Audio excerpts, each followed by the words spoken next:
Welcome to the Kill Count, where we tally up the victims in all our favorite horror movies and show you how they were made. I'm James A. Janice, and today we're looking at Fresh, released in 2022. Fresh is all about the horrors of modern dating. Things are rough out there for Noah, a single 20-something, until she meets a hottie at a grocery store. And that's literally all I want to say in this intro. This is one of those movies I had the pleasure of watching completely blind, and boy did that pay off. You really don't know what it's doing for quite a while. If you're like me and enjoy watching movies unfold without any preconceptions, go check it out on Hulu. It's suspenseful, funny, expertly plotted, and is led by a pair of excellent and likable performers. I couldn't recommend it enough. How many people are due for a date with a freshly dug grave? I know, short intro. Let's find out and get to the kills.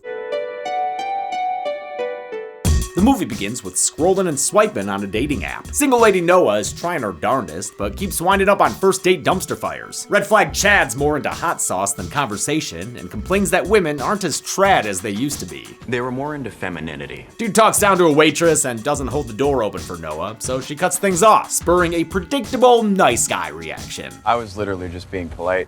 You're not even my type, to be honest, so. Okay. Oh, that's funny? That's hilarious. Good luck finding a guy, you stuck-up bitch. Noah's digital dating life is downright depressing, full of sexting attempts and unsolicited dick pics. So it's a thrill for her when she has a genuine real-life meet cute at the grocery store. Do you live around here? Because I live on aisle 6. I just come to the fruit section to talk to random, very good-looking people that stand near it. Guy chats her up about cotton candy grapes, which taste like a killer clown shot him with a ray gun. The produce pickup works and he nabs her number. Damn, that was easy. Well, I'm sure it doesn't hurt that he looks like Sebastian Stan. Also probably helps that Noah's fed up with modern dating and was charmed by a dude asking her for her number. I didn't think people met people in real life anymore, you know? She can't stand all these failed dates with assholes, constantly needing to make small talk while looking for red flags. I hate, dating. You know? Everything about it. Luckily, Steve seems like a winner. He's a plastic surgeon who does reconstructive surgeries. He's funny, and he compliments her smile, which might be something she's self-conscious about based on an earlier shot. Their first date goes so well that it ends with Noah initiating a kiss. Ooh, not just a kiss, a full-on makeout session in her apartment. How far is this gonna go? Can I get you something to, drink? Or eat? No, just you. Oh, hell yeah, my man. He gets all up in there too. Their budding chemistry blossoms into a relationship, complete with impromptu dance sessions. The two of them bust some moves to You're Not Good Enough by Blood Orange. Really good artist. Noah updates her best friend Molly about this situationship, sharing a picture she took while Steve was sleeping. Sneaky, sneaky. It's the only visual reference Molly gets, and Steve doesn't have social media, which she finds sus. Even more sus for her is when Steve suggests a weekend trip to a surprise location. Man, Noah, you full-on dickmatized. Again, helps to look like Sebastian Stan. Steve drives Noah far away from both city and cell service in a shot that's an homage to the opening of The Shining. It's one of many fantastic shots by this movie's director of photography, Pavel Pogorzelski, whose work with longtime partner Ari Aster has been highlighted on The Count before. Steve says traffic's bad, so they'll leave in the morning. They can stay the night at his cozy cabin in the woods. Or bougie cabin in the woods. Look at that fancy artwork. Your house is intimidating. You're all fancy cocktails, and I'm pancakes out of a bag. He fixes her a custom cocktail and challenges her to guess the secret ingredient. Nectarine? Close, but actually, it's drugs, which is why things are discombobulating visually and with the audio. Why are you sitting so far away? Come here. She tries to, but can't, instead passing out face first into a title card. Oh, holy shit, dude, we're 33 minutes into this thing. I love a good late title card. The trippy opening credits are set to I Hear a New World by Joe Meek and the Blue Men. They let us know we've officially swapped genres. Screenwriter Lauren Kahn wanted to write a film that starts as a rom-com before becoming a horror movie. Kahn's actually more at home in the comedy world, having worked on movies like Step Brothers and The Other Guys as the longtime assistant to Adam McKay, who co-produced Fresh. She took inspiration from movies and shows like Get Out, Killing Eve, Barry, and Parasite, which feature grounded violence and fear while still having a lot of levity. Noah wakes up later in Steve's basement, and like many roofie victims, doesn't immediately realize what happened. How'd you sleep? Yeah, good. But she figures it out quickly thanks to the chain around her wrist and Steve's new evil turtleneck, sitting there looking like a Bond villain, or like he's from the Beastie Boys Body Movin' video. It elicits a very well-acted breakdown from Daisy Edgar Jones. Oh my god! This was years before Twisters and was the first leading film role for the then 23-year-old British actress, though she did have a breakout performance in 2020's Normal People. I absolutely love her as Noah. Noah's mind turns to the obvious, but Steve promises not to rape her, or even hurt her, at least not yet. He's got something more profitable in mind. I'm gonna sell you meat. People pay me a lot of money for it. And your hair. And weird shit like that. Turns out he's not just a rich kidnapper, he's a people-eating entrepreneur with cannibal customers who will pay big bucks for a nibble of Noah. It's a dire situation. Steve shows how easily he can overpower her, and she doesn't even have a black phone to call someone with. She does have Penny though, a captive in a neighboring cell, who can talk to her through an air vent. There's a third prisoner too, named Melissa, but she doesn't make for very good company.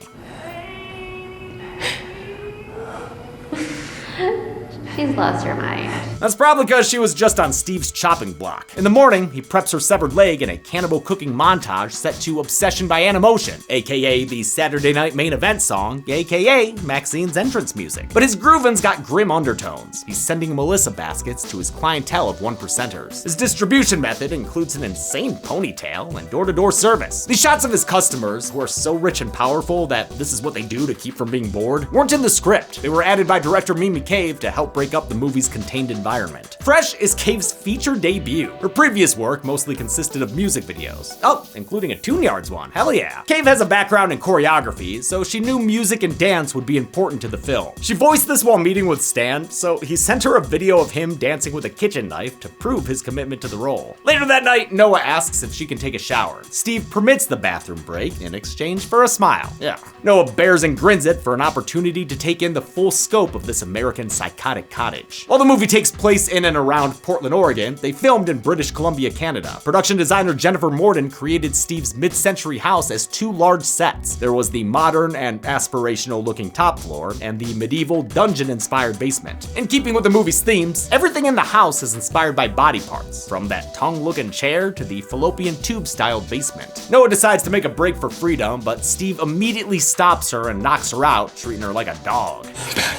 Chill out, dude, this ain't baby girl. When she comes to later, she finds herself paralyzed on an operating table. Steve's punishing her. What are you doing?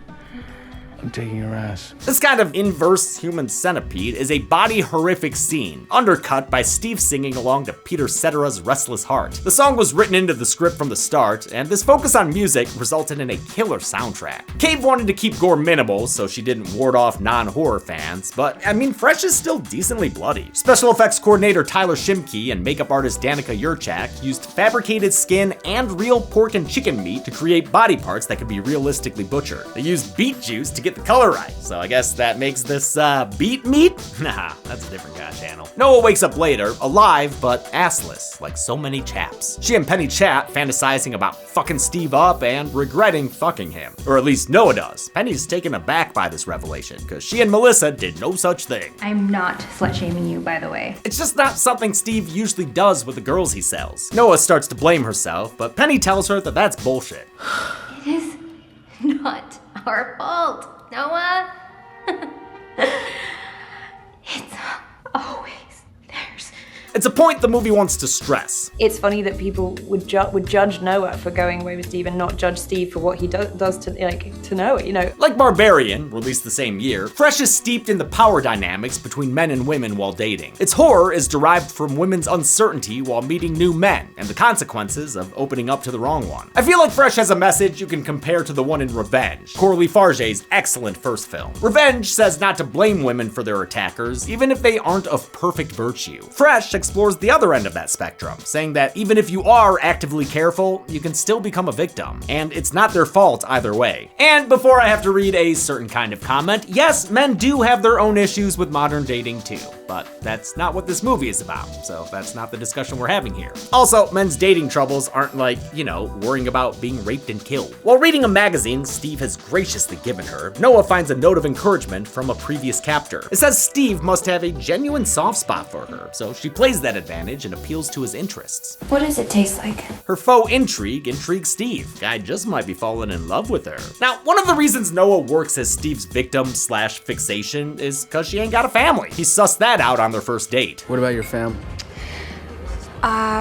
Well, I don't have any siblings, and my dad died a while back, So I'm not sure where my mom is anymore because we don't talk. That means they won't be looking for her, but best friend Molly most definitely will be. Steve tries to head that off by texting her on Noah's phone, but the super gal pal reverse image searches that bitch and realizes there'd be bullshit about. She visits the bar where Steve and Noah had their first date. Noah had mentioned that their bartender was Molly's ex-boyfriend Paul. The two are still on secret handshake good terms, so good guy Paul tracks down Steve's real name, which is actually Brendan. Some internet sleuthing reveals something else. By God, that man has a family! Molly called that shit too. He's probably married.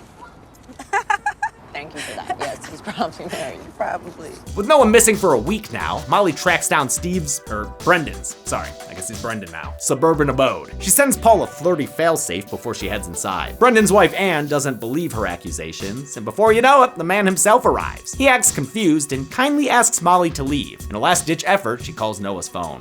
Oh, it's you. Molly, right?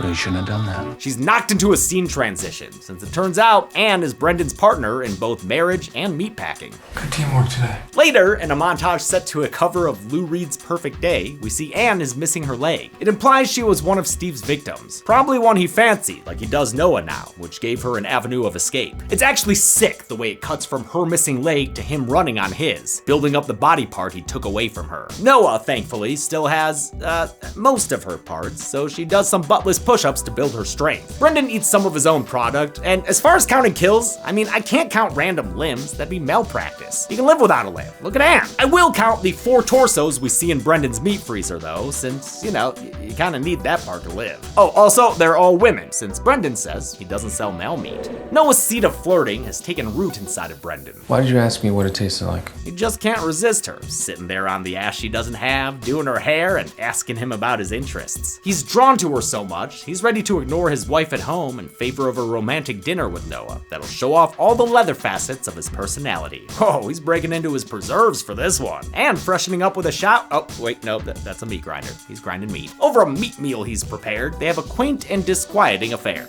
Don't worry, I'm not gonna drug you. Again.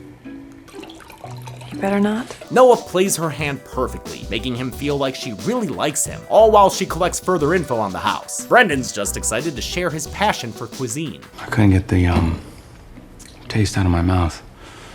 The texture. I liked it. I liked the way it made me feel. And yes, that is the strung out version of exit music for a film in the background. Damn, this soundtrack rules. Noah learns that Brendan first ate people when he was 19, and that his clientele are the nemesis of Bernie Sanders. The 1% of the 1%. He dishes up a spicy meatball, which was made by a woman named Hope. Womp womp. It goes for $30,000, and Noah dutifully plays her part. She takes a bite that immediately sends her into a feverish meat madness. After dinner, Brendan drops Noah off at her basement bunker, pleased about their connection. You know how I knew you were special? Because you're fucked up too. Noah holds it together just long enough for him to leave, then pukes up all that hope into the toilet. Penny chats up Noah, who starts to wonder if her neighbor even really exists. But the movie dispels that right away. Penny is a real victim, shown to us in the cell next door. Penny asks Noah if she's heard the new girl, who turns out is Molly, brought to the house in a Tarantino car trunk shot. As Brendan plays another game of Operation on her, Molly's disappearance finally begins to worry nice guy Paul. He's been trying to contact her, and he's starting to think this ghosting may be something more sinister. The next night, or week, I don't know, they don't have windows. Brendan swings by with a gift. It's a pink dress, which Noah totally loves. It's pink. Chelsea was happy to point out that this is a shitty dress that no woman would ever pick to wear for herself. The moment parallels Noah's opening date with Chad. Nowadays, I feel like girls, they just wear oversized everything like it's a blanket. You know what I mean? You know what I'm saying, right? It's like, because I think you would just look great in a dress. It's also one of this movie's many parallels to Beauty and the Beast, another movie with a captor-captee romance. Fuck Beauty. Yeah, fuck the Beast. I am the Beast. You are the Beast. Well, at least Beast can pick out a ball gown. Noah's over here looking like a jacked up Jackie Kennedy. It's a pink nightmare. Yeah, it's gonna be a long night. But Noah's been honing her craft, down to practicing smiles in the mirror. It lets her seem wooed by Brendan's full-course cannibal dinner, starting with an appetizer of liver pate, called the fava beans. He tells her the finger food comes courtesy of Melissa, Noah's singing cellmate from earlier. Since we never see her again, I think it's safe to assume this represents her last meal. They take a break to admire Brendan's art, which is hiding some serial killer cubbyholes. Each square represents Brendan's previous victims, giving Noah a glimpse at some of her faceless fellow prisoners, including Penny and Sammy A., the woman who wrote the note that gave Noah inspiration to survive. It also gives Noah a chance to peep Molly's phone, confirming her and her bestie are now basement buds. The details of Molly's procedure are revealed by the next course, 2 servings of breast meat. It's really nice. It's fatty and subtle. I don't know. It might even be familiar. Noah realizes she's eating her friend, and it very nearly almost breaks her, but she parlays her pain into a joke. You saved the breast till last. Noah has to be one of the strongest characters I've ever seen. It takes mental fortitude to do this, and quick wit to explain away any slips of the mask. I feel awful. Awful. Because I don't feel awful. It pays off, and Brendan takes it as a sign of their burgeoning connection. You're just different. So much so that he doesn't even bother handcuffing her. He'd rather do another dance. While the movie's first dance scene was improvised by Stan and Edgar Jones, Cave wanted their second dance to be more carefully choreographed. It shows how Noah's managed to get on Brendan's wavelength. It also became a minor TikTok trend, I'm pretty sure. The dance is intercut with a sex scene. Noah's gotten Brendan to relax for some fresh fellatio, but she's got other plans and frickin' chomps into Brendan's dick! Yes! Noah! That's how you do it on Survivor! She blinds the bastard with some toothpaste from the bathroom and locks him inside with her own handcuffs. She rushes downstairs and frees Molly just as Brendan breaks the door down. Noah also grabs a penny for her thoughts, who turns out is already missing her leg. It makes the basement stairs a massive Kim's inconvenience, so they send her up in the house's dumbwaiter. When she gets up there, she surprise attacks Brendan in the kitchen. Since the movie's theme is women helping each other out, Molly and Noah join in. His strength and build let him fend them off for a while in a scrappy fight full of biting, bashing, stabbing, and meat tenderizing. This tussle was one of the hardest scenes for Cave to shoot, since Stan was the only one familiar with action choreography. She wanted to keep it messy and realistic, so it stood out from the film's more humorous moments. A kick from Molly finally puts Brendan down, but unfortunately the ladies don't double tap him. Come on! It's like my only complaint with this movie. Instead, they run outside, and Steve is free to follow shortly after. It's right around here that Paul arrives, having tracked down the location of Molly's cell phone. He ain't no Rod from TSA though, since the sound of a gunshot from Brendan sends him packing. Come on, man, we seen this movie, man. We don't make it out this bitch alive, you know this. Yeah, he's opting out of that Dick Halloran role. The filmmakers felt it was a realistic response, and they didn't want a man to come in and save the day. They'd rather these lady victims save themselves. Anne arrives right after Paul leaves, since she's become suspicious of Brendan's dinner dalliances. She's accompanied by the ponytailed mystery man from earlier, who's played by William Bellew, last seen on the kill count in Blood Quantum. Realizing something's gone wrong, she heads outside to join the movie's climax. Brendan's in bad shape, but he winter soldiers on, following the ladies into the woods surrounding the property. They manage to get the drop on him and really mollywop him, literally, so hard the movie flashes red, like you were getting busted open in a WWE game. Noah grabs the gun to finish him off. Come on. Give me a smile.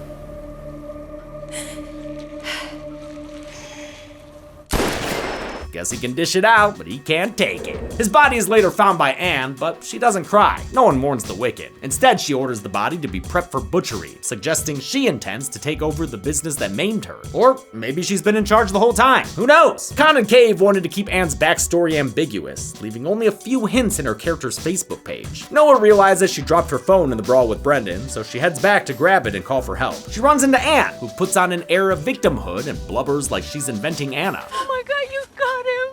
What? I thought this would never end. You got him. The tears soon give way to strangling, but Noah manages to fight her off by Black Christmasing some keys into her neck, a move we saw her preparing earlier. Anne gains the upper hand again, but Molly hears the struggle and comes in clutch. Bestie uses a shovel to get revenge for Anne's betrayal by bashing her head in like a whacking asshole. Bitches like you are the fucking problem. I fucking love how Noah, logically, has no idea who Anne is. Who the hell is that? Steve's wife. What? The two BFFs take a beat to relax, and the movie ends with a late night booty call from that asshole Chad. Heads will roll by the yeah yeah yeahs close us out, and an after credits scene teases the continued cannibalism of Brendan's clients. A symbol behind the rolling credits even implies they may be some sort of satanic cult. Will they ever explore that in a sequel? I mean, no, probably not. But hey, let's get to the numbers.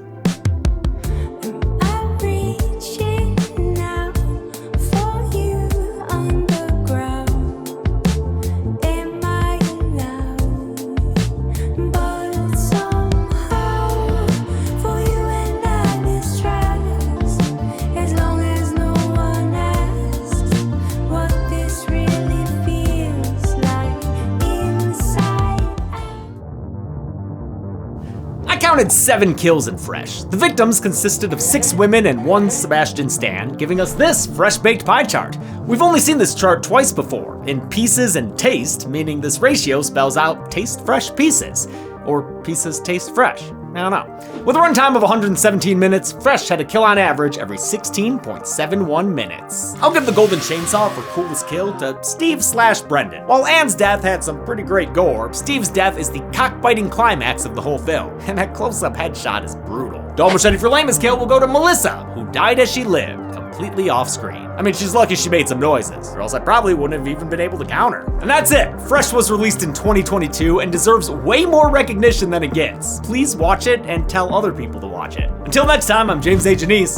This has been The Kill Count. On the next Kill Count. 'Twas the night before Christmas, and all through the house, not a creature was stirring. Santa? Except for a clown. It's art for whom innocent life's unimportant. Once again played by a D. Howard Thornton. Get a load of this fucking guy. So stop with your comments. Delete that request. Let me tell you what movie we're covering next. What the hell is that? Terrifier 3 is a festive sequel that takes the franchise from Season of the Witch to Season's Greetings. You guys ready to meet Santa? 5 years after the last film, Sienna Shaw is home for the holidays, but so is her pasty-faced nemesis. We both know this isn't over. And Santa Clown is here to give everyone the gift of a graphic end. Hey, Santa's handing out presents! Uh-oh. Art may be holly and jolly, but he's just as mean as he's ever been. Oh my God. Terrifier 3 delivers more crazy effects, more bonkers backstory, and more Lauren Lavera. Can't you act like a human being for one fucking second? And all within a reasonable runtime. Guys, seriously, you killed it. So this week, take a walk through a winter wonderland and watch Terrifier 3. You know what he get on Santa's naughty list. Then come all ye faithful to the Kill Count, only on Dead Meat. Merry Christmas.